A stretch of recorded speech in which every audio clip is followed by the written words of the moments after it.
राय star और ज्ञान भाई भूत भगाने के लिए एक गांव में आते हैं। फिर दोनों गांव के सरपंच के पास आकर रुक जाते हैं। अच्छा हुआ तुम दोनों हमारे गांव में आए। अरे वो सब छोड़ो, ये बताओ कि इस गांव में क्या हो रहा है। इस गांव में हर रात को एक अजीब सा गाना बजता है, वो भी इस 10 साल से बंद घर में से। सरपंच ने टूटा फूटा 10 साल से बंद घर की ओर इशारा किया। हर रात 8 बजे एक गाना बजता है। वो अजीब सा गाना गांव के चारों ओर गूंजता है। बात ये है कि जो भी इंसान इस गाने को सुनता है उसका सर धड़ से अलग हो जाता है। हर रात 5 लोगों की मौत होती है।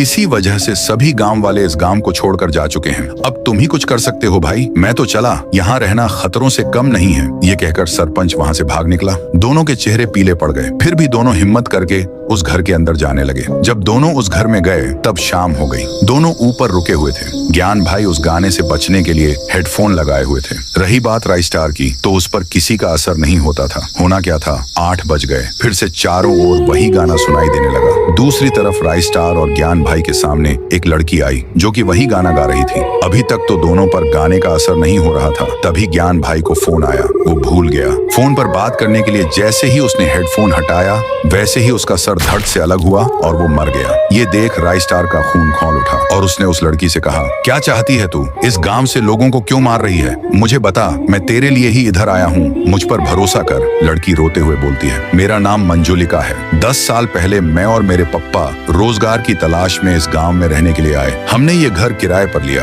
मैं हर टाइम घर में अकेली गाना गाती रहती थी। मुझे गाना गाना बहुत पसंद था। पर एक दिन मेरे घर के सामने से एक लड़का गुजर रहा था। वो मेरे गाने को सुनकर खिड़की के पास आ पहुंचा। उसको मैं बहुत पसंद आ गई, इसलिए वो डायरेक्ट घर के अंदर घुसा और मेरे सामने आकर मुझे गुलाब का फूल देकर बोला, आई लव यू। पर मुझे लड़कों में कोई दिलचस्पी नहीं थी। फिर क्या था, मैंने उसके गाल पर 2 थप्पड़ मारे और कहा, निकल जा यहाँ से। उसके बाद जाते जाते वो 2 शब्द कह गया, मेरा प्यार ठुकराएगी, अब देख तेरे साथ क्या होता है। ये कहकर वो चला गया। उसी गांव में एक जगह बहुत सारा गांव का पैसा रखा हुआ था। वो लड़का रात को चोरी छुपे उसी जगह पहुंचा और सारा पैसा चुरा लिया। अगली सुबह जब सरपंच को पता चला कि सारा पैसा चोरी हो गया है तो उसने सभी गांव वालों से कहा, सभी के घर में जाकर छानबीन करूंगा। अगर किसी के भी घर से पैसा निकला तो उसकी मौत निश्चित है। बस इतना क्या था। सरपंच सभी के घर की चेकिंग करके जब मेरे घर आया तो उसको किचन में पूरा पैसा मिला। उस लड़के ने चोरी का पैसा मेरे घर बदला लेने के लिए रख दिया था। उसके बाद सरपंच समेत गांव वालों के सामने मुझे और पप्पा को एक सूखे पेड़ पर उल्टा टांगा गया और नीचे से आग लगा दी गई। उस आग में हमारी तड़प तड़प कर मौत हुई,